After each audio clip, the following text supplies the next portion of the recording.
Muy buenas tardes, bienvenidos a su espacio, el momento de la transformación digital.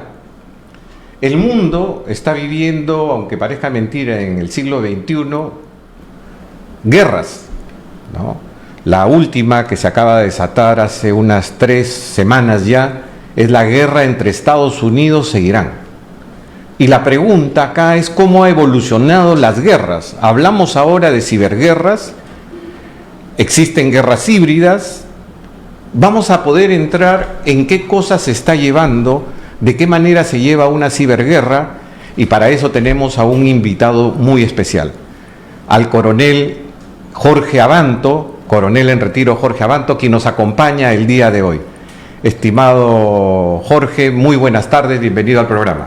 Gracias, Osvaldo, muy buenas tardes a ti y a toda la audiencia que nos acompaña, como siempre agradeciendo al Colegio de Ingenieros y al capítulo de Ingeniería Electrónica que nos convoca esta tarde para este tema tan interesante como lo has planteado, la ciberguerra como un nuevo escenario donde los estados encuentran esa oportunidad de imponer sus condiciones ante otros, ¿no? Efectivamente, pero antes de entrar al tema, permítanme presentar al coronel Jorge Abanto Garnique. Él es especialista en ciberseguridad e infraestructuras críticas, con más de 30 años de experiencia en el sector defensa y tecnologías de la información. Es maestro en ciencias por la Universidad Nacional de Ingeniería y máster por el Centro de Altos Estudios Nacionales. Es coordinador regional del Centro de Ciberseguridad Industrial en el Perú. Ahora sí, mi estimado Jorge, ante la coyuntura que vive el mundo, ante la coyuntura en esta guerra que está actualmente Estados Unidos con Irán, ¿a qué podemos llamar ciberguerra? Creo que es el punto de partida, tratar de colocarle ese toque de repente hasta académico, ¿no? Y antes de llegar a la expresión ciberguerra, me gustaría poner en la mesa algunos términos para que en estos minutos que vamos a estar conversando nos acompañen y vayamos haciéndolos interactuar o nos quede claridad en las particularidades o diferencias. Tú lo mencionaste al inicio, ciberguerra, guerra híbrida, y por ahí va a aparecer la ciberseguridad y la ciberdefensa que durante tanto tiempo la hemos venido escuchando nosotros. Entonces, cuando hablamos nosotros de ciberguerra, sí o sí estamos hablando de dos estados y hay una atribución. Una atribución que en este caso, para el caso que estamos mencionando, pues Estados Unidos lo ha declarado. Entonces, esa atribución está dada. Sin embargo, es una expresión sensible cuando la tenemos que utilizar. Del lado del analista, del lado del investigador, no vas a encontrar la facilidad que alguien nos diga, sí, este es el inicio de una ciberguerra, o estamos frente a una ciberguerra. ¿Por qué? Porque la atribución, que es la evidencia de que alguien realizó un ataque cibernético con un objetivo estratégico que afecte a la soberanía de un país, no está dada. Entonces muchas veces confundimos lo que sí podría ser un sabotaje, sí podría ser obviamente un ciberataque, pero mientras no tengamos esa atribución es complejo llegar al término ciberguerra. Pero lo que hoy estamos viviendo no es solamente una ciberguerra. Aquí tenemos que hablar de guerra híbrida, donde hablamos de la guerra convencional que siempre hemos conocido históricamente, a una no convencional, donde aparecen otros elementos, donde la evolución de tierra, mar, aire, espacio y hoy también ciberespacio. Ese nuevo dominio donde hoy nos encontramos todos, desde el ámbito personal, familiar, organizacional, empresarial, nacional, conviviendo. Y en esa convivencia, obviamente existen riesgos que se siguen incrementando dependiendo de las tecnologías que vayan llegando y cómo la vamos a ir incorporando cada uno de nosotros en nuestro día a día, dependiendo del sector en el que estemos, ya sea la defensa nacional o la defensa familiar, para irme de extremo a extremo, ¿no? Ahora, interesante esta definición que acabas de comentar, Jorge, porque vemos, ¿no?, de cómo se está desarrollando, y los diferentes medios lo posesionan, ¿no? Mientras que Estados Unidos responde con misiles, Irán utiliza tecnologías como por ejemplo los drones para hacer ataques específicos y a zonas específicas. Ahí vemos la diversidad y la forma como se vienen desarrollando. Mira, ahí sí, y qué bueno que colocas el ejemplo, porque justo es ese mix del que estamos hablando. Un dron, o el empleo de un dron específicamente, no está en el lado de una ciberguerra. Uh-huh. Estamos hablando de inteligencia artificial, tecnologías totalmente de avanzada con la que estamos trabajando. Entonces estamos en esto que estamos llamándole guerra híbrida, ¿no? Donde estamos con lo tangible y lo intangible, con daños específicos. Del lado de la definición, vamos a ver un poquito a la teoría simplemente. Ajá. Por lo general, una ciberguerra no busca, no persigue el daño en las infraestructuras como daño, digamos, físico. Lo que persigue es el daño nacional, la desestabilización. Por eso es que las infraestructuras críticas que mucho antes, muy en el pasado, no las mencionábamos mucho, con el empleo intensivo de la tecnología, pues resulta que hoy hablamos mucho en el extranjero, globalmente hablamos de protección de infraestructuras críticas, especialmente en nuestro país hablamos de activos críticos nacionales, lo que nuestra legislación ya que entramos nos da. A infraestructura crítica, Jorge, remontándonos a lo que se está viviendo actualmente. Estados Unidos ha atacado plantas nucleares en Irán. Y Irán ha atacado centrales eléctricas en Estados Unidos. Ahí estamos hablando de infraestructura crítica. Así es, ¿no? Así es. Efectivamente, entonces estamos mezclando esa guerra convencional y no convencional. Porque, por un lado, tenemos centros de gravedad que buscamos llegar al core, a la parte más importante, colocando un poquito del ámbito castrense, donde buscamos identificar, ¿no?, qué es lo que verdaderamente puede paralizar o causar una afectación fuerte. Vamos al centro de gravedad. Pero en este caso específico de infraestructuras críticas, el objetivo no es destruir una planta generadora de energía, no es destruir una industria petroquímica, no, es detenerla, es paralizarla, es dejar sin energía, sin transporte, sin comunicaciones a un Estado. Entonces, de pronto, estas actividades salen del ámbito tradicional, donde tenemos que destruirlas, si no entramos en ese dominio en el que hoy estamos conviviendo entre paz y conflicto, es el ciberespacio. Has hecho definiciones, ¿no? Me gustaría poder aclararla y poder centrarla. ¿Qué podríamos hacer una diferencia entre una ciberguerra y un ciberataque? Que de repente se confunde. Ok. Para poder contextualizar esto, vamos a ir tratando de colocarle una jerarquía y luego vamos con el caso. Uh-huh. Un ciberdelincuente, un ciberatacante podría causar, pues, algún impacto en algún activo de alguna organización, de cualquiera de los sectores, sin llegar a paralizarla. Tenemos un ciberataque, un ciberdelincuente. Tenemos la ciberseguridad, donde pues estamos protegiendo datos, estamos protegiendo sistemas. Luego podemos mencionar o hablar de manera muy general de la ciberdefensa, donde ya estamos pensando en un nivel de la defensa nacional. Luego podemos hablar de ciberresiliencia, que es uno de los aspectos, desde mi punto de vista profesional, académico, como analista, que considero donde debemos focalizarnos.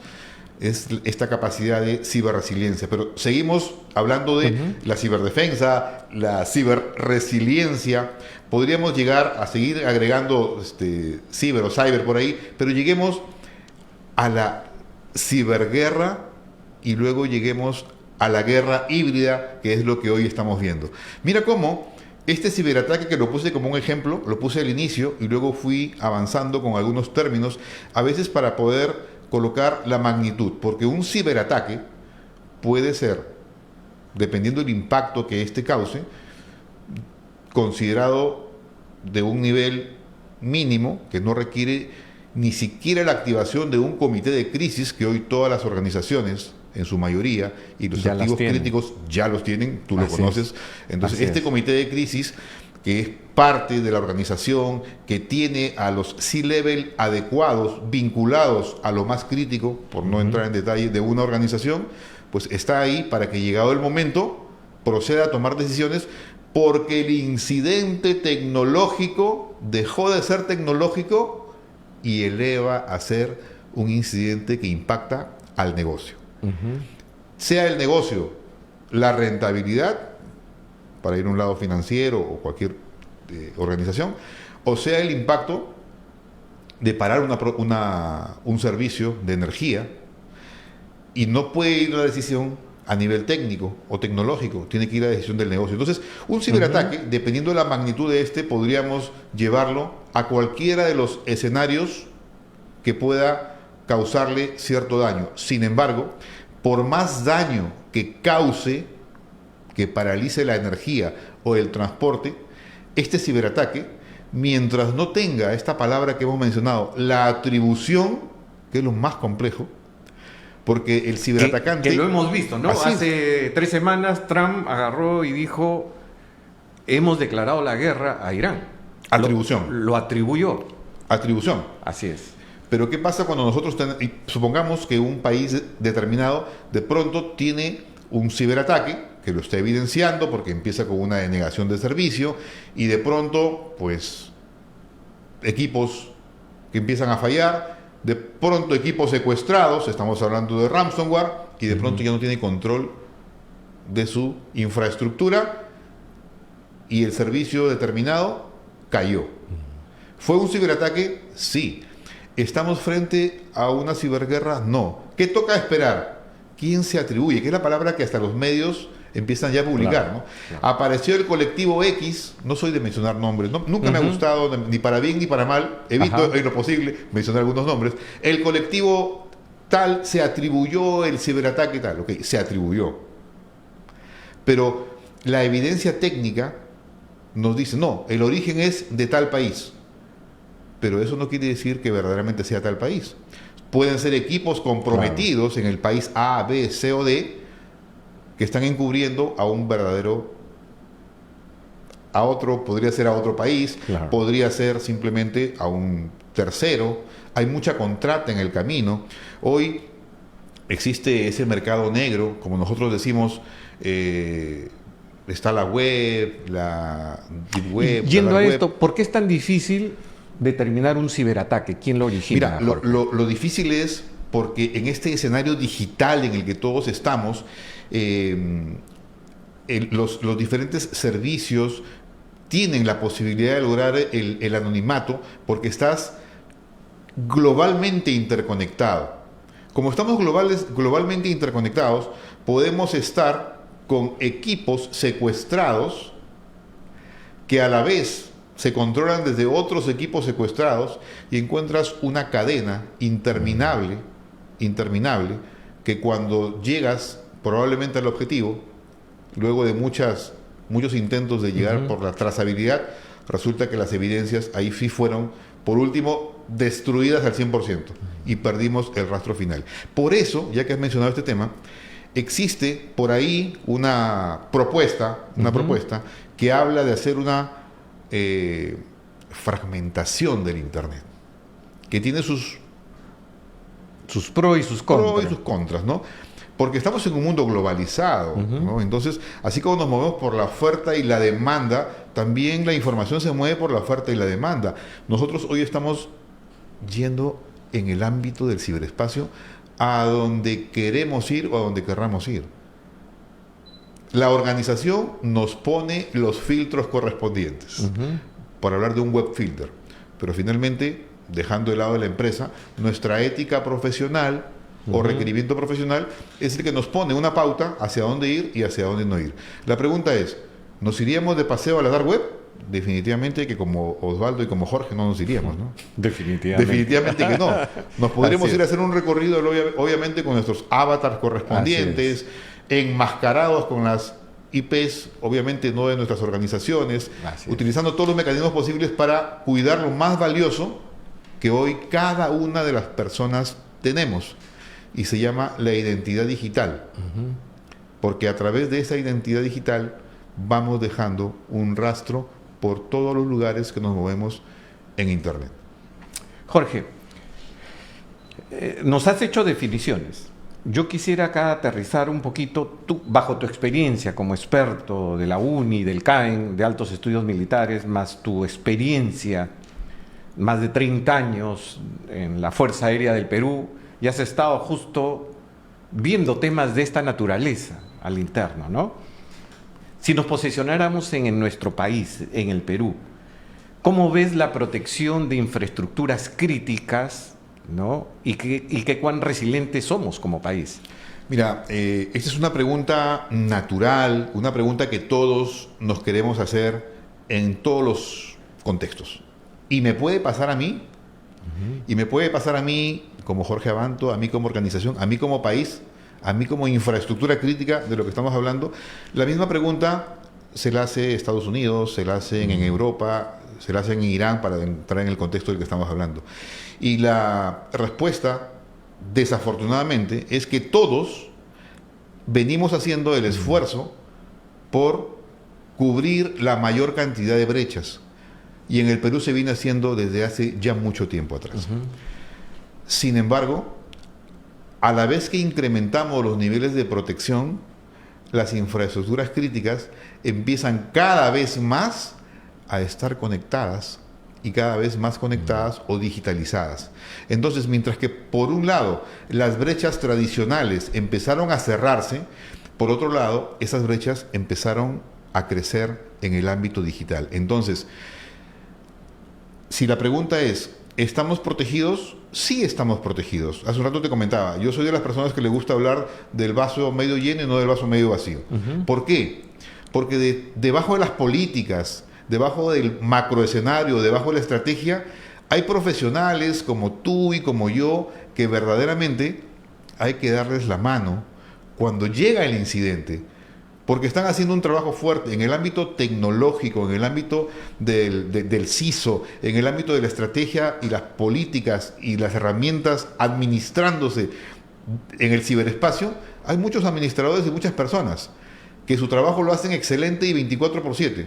Pero por una pequeña grieta que ni siquiera es de la persona, es de un fabricante, que de repente no lo teníamos mapeado, porque nuestra cadena de suministro también está cambiando. Antes éramos más solitarios, por decirlo así.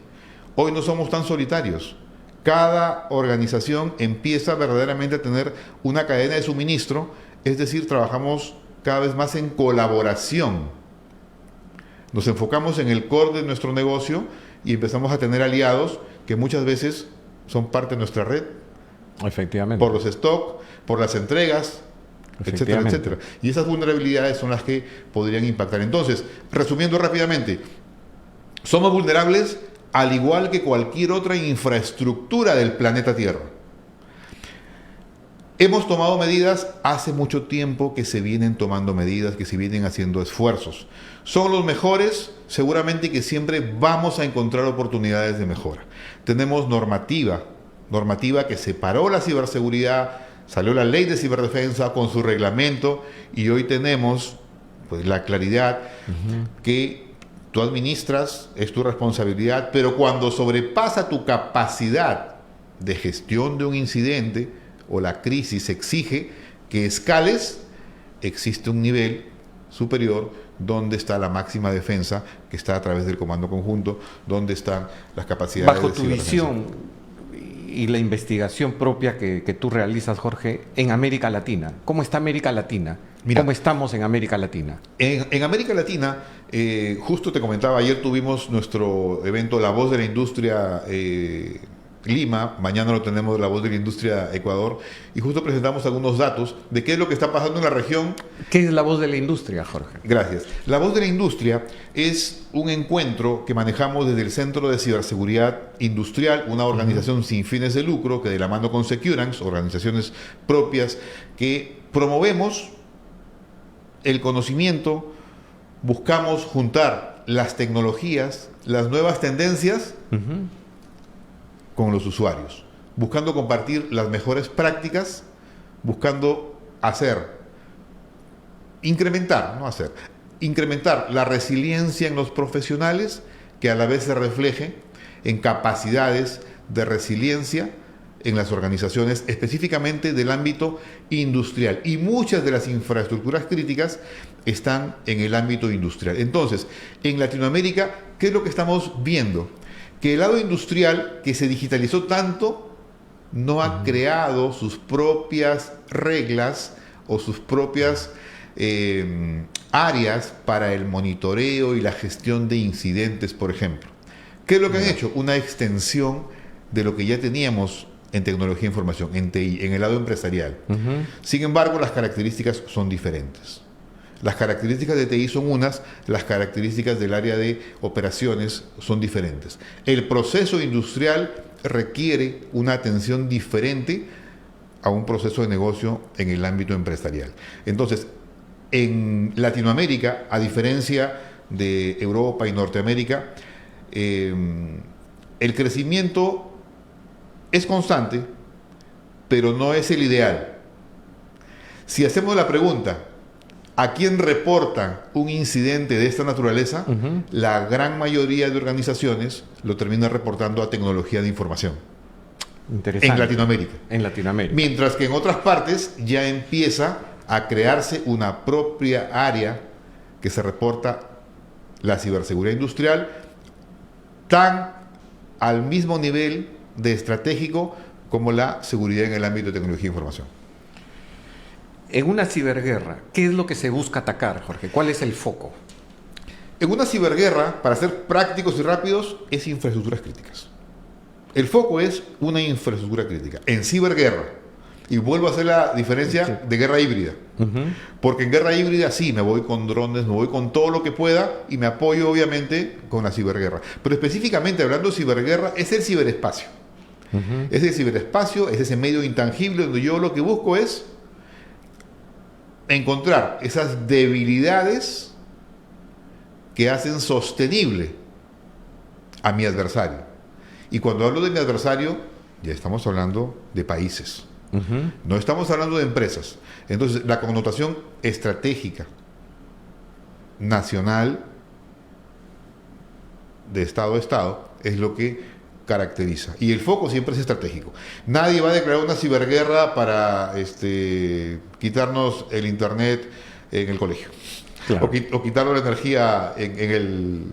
Es paralizar un país en el condominio. En el tema de energía, aeropuertos, telecomunicaciones. Los sectores críticos empiezan por la energía que mueve a los demás.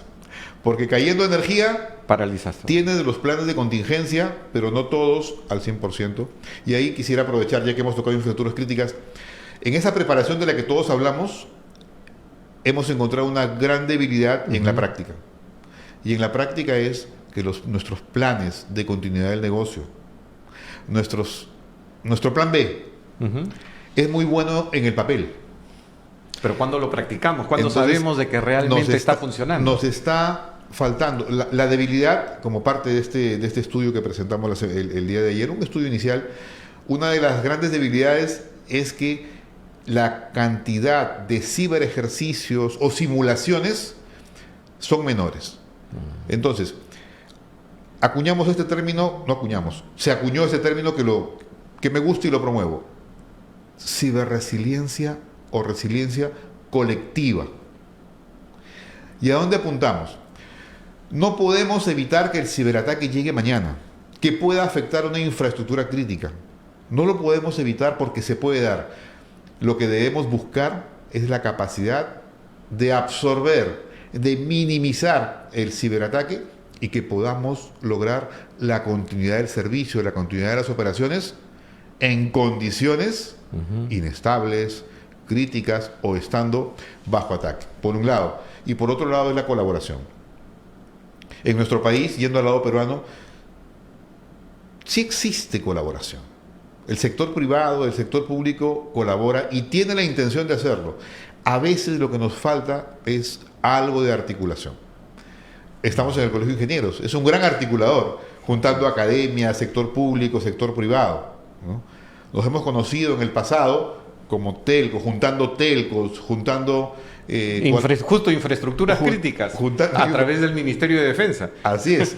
Entonces, por eso digo que la resiliencia colectiva no es otra cosa que compartir experiencia, compartir conocimiento, porque el incidente va a llegar y el día que llegue necesitamos tener confianza en nuestros equipos, porque nuestros planes han sido probados y el plan B existe. Así como INDECI dice, la seguridad o defensa civil, su lema es tarea de todos, la ciberseguridad es tarea de todos. Así y de todos los sectores. Así es. ¿No? Cada uno en su nivel. Exactamente. Cada uno en su nivel. Esa expresión que a veces la traducción no es la ideal, pero le decimos higiene digital o buenas prácticas digitales para todos. Desde no usar el internet del café, del lobby, del bar, a donde lleguemos. Yo soy autónomo con mis datos. Así es. Y confío... Y cuido mi identidad digital. Así es. En toda esta mirada que hemos dado, hemos hablado de la inteligencia artificial, hemos hablado de drones, los robots que vemos de que cada vez hacen más labores domésticas, y vi por ahí un reportaje de Elon Musk en el cual decía al 2030 grandes tareas o muchas de las tareas caseras van a ser hechas por robots. ¿Cómo ves el futuro de las ciberguerras con todas estas tecnologías emergentes, Jorge? Mira, esta pregunta a veces nos parece hasta algo de ciencia ficción. Algunos pues comparten mi opinión, otros no. Sin embargo, nos ha tocado vivir algo que empezó en el 2022, cuando OpenAI lanzó su primera versión, y quienes hemos empezado en esa época a utilizarlo de manera incipiente, a lo que hoy podemos hacer, es increíble. Entonces, la autonomía, la capacidad de aprendizaje, hoy nos está llevando a esa IA ofensiva, esa inteligencia artificial ofensiva, que nos exige, no hay otra opción. Porque, así como decimos, el arma que utiliza el hombre de la ley, un policía, para defendernos, es la misma arma que utiliza un delincuente para matar a alguien. La tecnología está ahí disponible. El ciberatacante, el ciberdelincuente, el agresor, el enemigo, el adversario, va a usar la inteligencia artificial para de manera automatizada buscar nuestras vulnerabilidades, identificar la más conveniente, activar su pool de herramientas y ejecutarlas de manera inmediata. Eso es lo que hoy algunos le estamos llamando el cerebro digital. Todo lo que yo sé hacer, te lo voy diciendo, te voy entrenando. ¿Para qué? Para que llegado el momento actúes como si fuera yo. Tengo que supervisar, obviamente. Claro. Yo soy de los que siempre dice el 80-20 y no para Pareto. 80% lo hace la inteligencia artificial y hay un 20% que lo hacemos nosotros. 10 al inicio y 10 al final. 10 al inicio, que es contexto. Y 10 al final, que es supervisión, control y el feedback que hay. Entonces acá vienen los equipos rojos y los equipos azules. Así es. Más que nunca, el Red Team toma un papel fundamental. ¿Por qué? Nosotros estamos viviendo una realidad tecnológica única, ¿no? Desafortunadamente es inversión. Digo desafortunadamente porque no siempre los mayores presupuestos los tenemos hacia el área de, digamos, de tecnología. Pero hoy la tecnología dejó de estar en el nivel que estuvo cuando tú y yo empezamos. Efectivamente. Hoy la tecnología está en el directorio, el C-Level está y es una necesidad. Así es. ¿Por qué? Porque los riesgos que impactan directamente a la organización están entrando por los riesgos tecnológicos. Y esto se ve a nivel empresarial, a nivel Estado, a nivel del Ministerio de Defensa, en las cuales las tecnologías de la información le dejaban al responsable de TI. Así es. Ahora, el responsable de TI es parte del C-Level. Así es. Porque tiene que estar enterado, porque todo va de la mano. Y nuevos roles que empiezan a aparecer, ¿no? Del lado de las infraestructuras críticas, hoy existe el ICSO, así como tenemos el CISO, que el CISO, que es el Cyber Security Information Officer, ¿no? O Chief Information Security Officer, tenemos el ICSO, el Industrial Cyber Security Officer, que en algunos casos le reporta al CISO y en otros casos está al mismo nivel del CISO, dependiendo, obviamente, el giro del negocio. Bajo tu experiencia, ¿cómo ves el Internet? ¿Podría fragmentarse? Mira, desde mi punto de vista, yo lo veo complicado. Sin embargo, existen organizaciones que hace tiempo que ya están fragmentadas en su propio ciberespacio. Uh-huh. ¿Por qué? Algunas organizaciones, pocas, trabajan dos escenarios, más en el ámbito, digamos, de la defensa. En el ámbito de la defensa, y también de la innovación, se maneja el hoy y el futuro. Entonces, ¿qué pasa si yo tengo trabajando a mi Estado Mayor en las operaciones de hoy, pero tengo un Estado Mayor trabajando en las operaciones del futuro? Jorge, para ir cerrando ya un poco la entrevista por el tiempo que nos está ganando, ¿qué futuro le ves a este conflicto, a esta guerra entre Irán y Estados Unidos? ¿Qué de diferente más de una guerra tradicional podríamos nosotros visualizar? Mira, siempre detrás de este tipo de situaciones, ¿no? Siempre están las personas, ¿no? Como punto de quiebre decisor. Las herramientas, las tecnologías no actúan solas, actúan en base a un decisor. Y esas decisiones son las que nos llevan o nos han llevado a lo que hoy estamos. Desde mi punto de vista, más que un desenlace, lo que sí me gustaría comentar es lo que sí vamos a seguir viendo. Uh-huh. Lo que sí vamos a seguir viendo es el uso intensivo del ciberespacio como elemento que va o puede inclinar la balanza. ¿Por qué? Porque estamos juntando ya no solamente ciberespacio, sino una capacidad de arte y creatividad, pero potenciada con inteligencia artificial, claro, para identificar vulnerabilidades y potenciar esas habilidades de buscar lo que el adversario no espera. Y entramos... Y nos pueden dar una sorpresa, viendo ahora, porque son potencias las cuales se están enfrentando. Ojo, ambas están... porque ambas tienen las habilidades de las personas con las habilidades cognitivas de arte y creatividad. Y la capacidad económica. Así es, ir en busca de las soluciones y potenciadas con ese recurso. Ya hemos visto conflictos de los propios fabricantes diciendo mi tecnología es para el bien, no para hacer guerras. El ejemplo que tú has puesto de la pistola.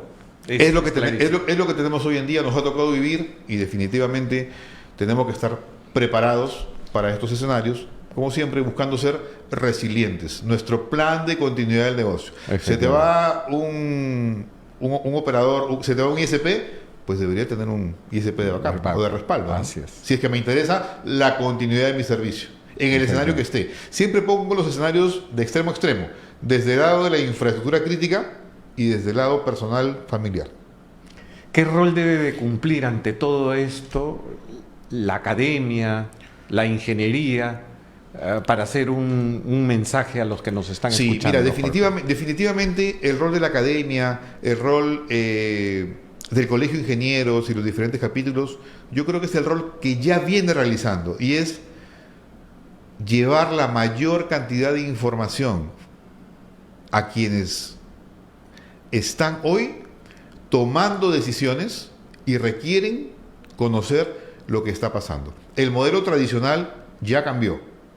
Hoy todo viene potenciado con inteligencia artificial, y es o me monto en ese momento donde tengo esa capacidad de potenciar potenciar, no reemplazar. Hablamos de co-creación, una palabra que yo utilizo mucho, co-creación.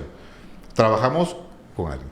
Pero lo más importante, y que ya veo que se está dando acá, es seguir fomentando ese ecosistema, donde se juntan profesionales, tecnologías, compartimos experiencias que finalmente hacen algo que nos suma a todos. Porque que tú no hayas estado de repente en una planta de gas, en una planta eléctrica o de generación de energía, o en una planta nuclear, pero haber conversado con 2, 3 o 4 personas, sus experiencias en la planta, qué fue lo que les pasó, te da una experiencia que sin haberla vivido, tienes una experiencia compartida, y esa experiencia compartida te permite seguir difundiendo y contribuyendo con nuestros colectivos académicos, universitarios, la sociedad en general, porque todos buscamos un profesional más seguro, digamos, un agremiado, un ingeniero más seguro, un ciudadano más seguro y obviamente empresas más seguras, un Perú más seguro o ciberseguro y a la vez ciberresiliente. Hemos tenido la participación en este espacio, el momento de la transformación digital, del coronel FAP Jorge Abanto Garnique, quien nos ha expuesto desde su punto de vista cómo él percibe todo lo que estamos viviendo coyunturalmente a nivel global, ¿no? Entre las guerras que estamos viviendo entre Irán y Estados Unidos. Estimado Jorge, muchas gracias. A nombre del capítulo de Ingeniería Electrónica del Colegio Departamental de Lima, del Colegio de Ingenieros, nuestro agradecimiento por tu presencia. Gracias, Osvaldo, a ti y al colegio por la invitación y como siempre, pues dispuestos y disponibles a contribuir, siempre compartiendo un poquito de lo que en este recorrido estamos y seguiremos aprendiendo. Un gusto. Gracias, Jorge. Y bueno, a todos los amigos, compañeros, ingenieros, colegas que nos siguen, estamos en las diferentes redes. Conmigo, hasta el próximo miércoles a la misma hora. Muchas gracias.